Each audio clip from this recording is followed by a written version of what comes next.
Now, you're listening to Midweek Voices, and for this part of the programme, I'm here in Red Books, and Red Books was the place where there was a big book launch last Friday evening, and we want to tell you all about it. It's called the Wexford Bohemian, it's issue number 3. They say it's Wexford's own journal of art, literature and culture.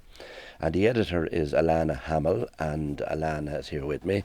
And Alanna, I know that you've been working on this now for quite a while, so you must be relieved now that it's leaving the shop and it's been read all over the county. Absolutely, Dan. Thanks so much for having me on. The publication, I have to say, looks great. We're selling it in Red Books at the moment. It was published by Red Books Press, as you said. We have 55 contributors. They're all a great group of people. I know that from being in contact with all of them. And there's a great mix of work all together. Our cover is by 4 Wexford artists, and it's a collage of pictures around Wexford town and a bit of art thrown in there as well, and it's in the shape of the county of Wexford. And it just, I have to say now, it looks like a great publication altogether sitting in front of us. Now, tell me about the Wexford Bohemian. There's been 2 issues already, and it's got a bit of a reputation locally, hasn't it? It's very attractive to creative people and writers and poets. Well, I'd hope so anyway, Dan, and I think the name itself kind of says a lot, kind of sums up what it is in the name, you know. So our first issue came out the kind of September of 2020, so, you know, it was a tough old time on everyone, and I suppose a lot of people were getting writing done. And then our second edition came out in November-ish of 2020. We had the submissions open again, but unfortunately then we had a hiatus between COVID, and the editor at the time migrated to Portugal. And then I decided to take it over. I decided it was about time that we took it over now that everything's kind of back to normal, I suppose. And I couldn't believe the response we got. We got over 300 submissions, and it was just incredible to read them all. Great response. How did you get the word out there that you were looking for contributors, that there was another issue coming up? Well, to be honest with you, I mainly use social media, so you will notice as you flick through it, there's a lot of people my age, there's a lot of people in college, there's a lot of people even younger than me that are in it, and I'm sure they heard about it through social media. As well as that, I printed out about 50 posters and stuck them everywhere. I'm from Kilmuckridge, I stuck them up in Kilmuckridge, Gorey, Wexford, Enniscorthy. If I knew anyone in the south of the county, I got them to stick them up there. And everyone would say to me, it's great to see the posters around the place, or I saw your poster in Enniscorthy, I decided I'd go for it, and that was kind of it really. I suppose word of mouth then made up for the rest of it, you know. And we know from this programme that there was a lot of people writing during the pandemic, and because they had nothing else to do, and they had a bit of time on their hands, and then they were looking for somewhere to publish, and this was an opportunity for them. Absolutely, and even since this publication has come out and since the submissions have closed, I've been contacted by people who I've never met before, or maybe their name might ring a bell asking could they be in the next one. And our submissions will be open later on in the year, and we're hoping to have kind of maybe October, November publication depending. So that's another opportunity for people that might have missed out on this issue to be in our next publication. And I'm looking forward to doing that as well. I hope there's as good a response as there was from the last one. And it's called the Wexford Bohemian, but the Wexford in it, I presume, is county, because you have writers in there from all parts of Wexford. And not just that, we also have people from based very far. I think by using the word Wexford, we're kind of showcasing our love for culture in this county. Like, I know for a fact I'm up in college in Dublin, and even though Dublin does have a great buzz, there's something special about Wexford, I have to say, especially when you have places like Red Books here. That's just a powerhouse for everything literary, and further than that even, there's a great music scene. Like, I have to mention the opera. There's amazing visual artists that we can even see alone on our cover. You know, the word Wexford itself kind of stands for something more. We have one man, his name's Alston James, he's based out in Los Angeles. He was so impressed by the publication that he's now supporting Wexford Bohemian, the soccer team. He's after buying one of their hats, which is just great. And we also have people based in Cork, Dublin, in the UK, and I noticed kind of a reoccurring kind of contributor was people who may have been born and reared in Wexford but are now based afar in the UK or in the States or in another county even. And that's just incredible to see as well, that they're remembering their roots. And it's very important now, isn't it, that Wexford has a link with the arts, and as you said there, more and more people are coming to find out that kind of information, and probably now they're sending down their poems and their short stories to you, but maybe they'll come and see some of the events.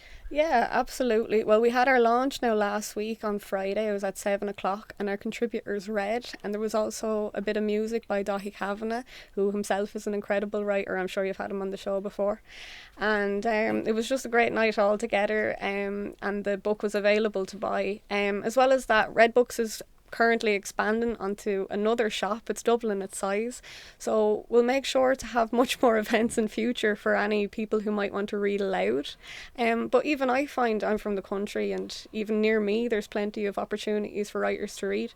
My parents own a cafe down in Morris Castle, and they have open mic nights where we see plenty of poets and spoken word artists reading aloud down there as well. I think just when you see it happening around you, it encourages everyone to kind of take part in it.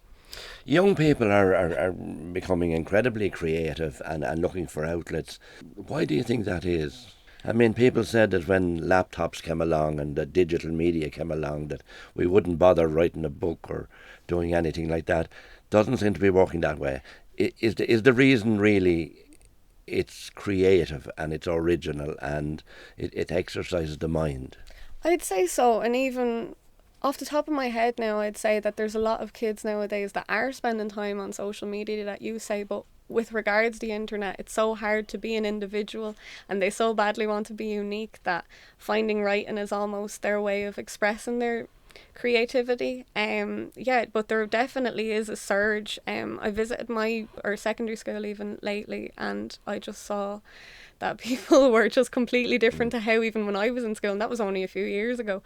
They just have their interests and they know what they like, and they love to be creative. But it's the least we could do. There's several teenagers in this publication and they're writing, you would not think it's by a 16 or 17 year old. We've one girl, Eire Ni Fhaolain, she's from Gorey and she's absolutely beautiful writer. I was in awe of her writing, and she's a great musician as well. It's so hard to keep up with these people nowadays, And we hear a lot about mental health these days and trying to keep people right mentally, and being creative and being an individual and doing your own thing is one way to conquer that, isn't it? Absolutely. And I find that in a place like Wexford, everyone's nearly an individual. It's just great, and there's so many people yet to meet, and people are so open and friendly down here that it's just a great place to be based. I couldn't ask to live anywhere else, really. I'm going to ask you an unfair question now, but is there anything in there that you think is special? Does any writer or any particular item in there stand out above the others? Maybe not above the others, but my personal favourite is a piece called Avie by Suzanne Burns. Suzanne is from Bunclody, and it's a beautiful, beautiful piece. If anyone can get their hands on the publication, the minute I read it, I said it has to go into the book, whether you like it or not, no matter what else we get. Suzanne is a stay-at-home mother, and she's a trained SNA, and she's basically talking about rearing her child in rural Wexford and the experiences she has day upon day. It's just beautiful, all about her 3 children and her daughter especially and what they get up to, and it reminded me of my childhood. I grew up on a farm and I just thought it was one of the most beautiful things I've ever read. You'd read it in a poetry book that's published in Red Books. You wouldn't think it's something that someone conjured up today. It's just beautiful, I have to say. It reminds me of the early training that we got. What will I write about? Write about what you know. Yeah. So your story there is exactly about that. It's about a family. Mm-hmm. I'm sure there's a little bit of poetic license put in there, but generally it's a day-to-day way a family lives and does its business. Yeah, absolutely, and it was incredible. And I was saying to you earlier, Dan, that we didn't have a team for this publication, but every single piece just works together. They all have the same kind of vibe and they just gel, and that's just great to see. I didn't want to set a team because I didn't want to kind of force any kind of certain leeway, and I wanted people to be able to submit something that they were proud of regardless of what it was about, and we certainly saw this throughout the entire book.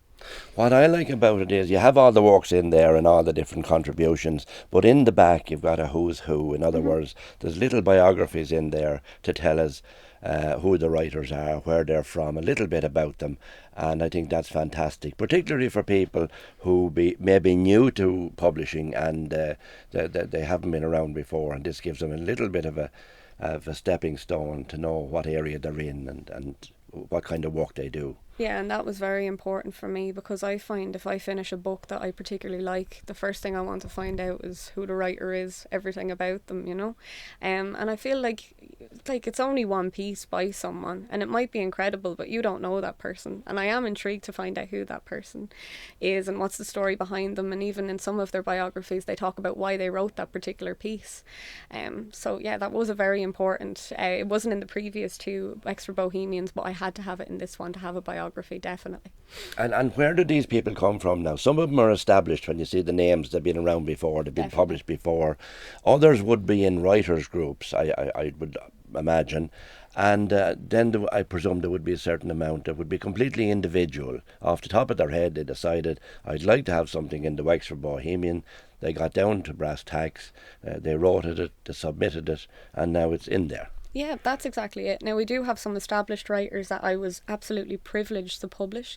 The likes of Margaret Galvin and Philip Quirke and Mary O'Brien would be well known to your listeners, I'm sure.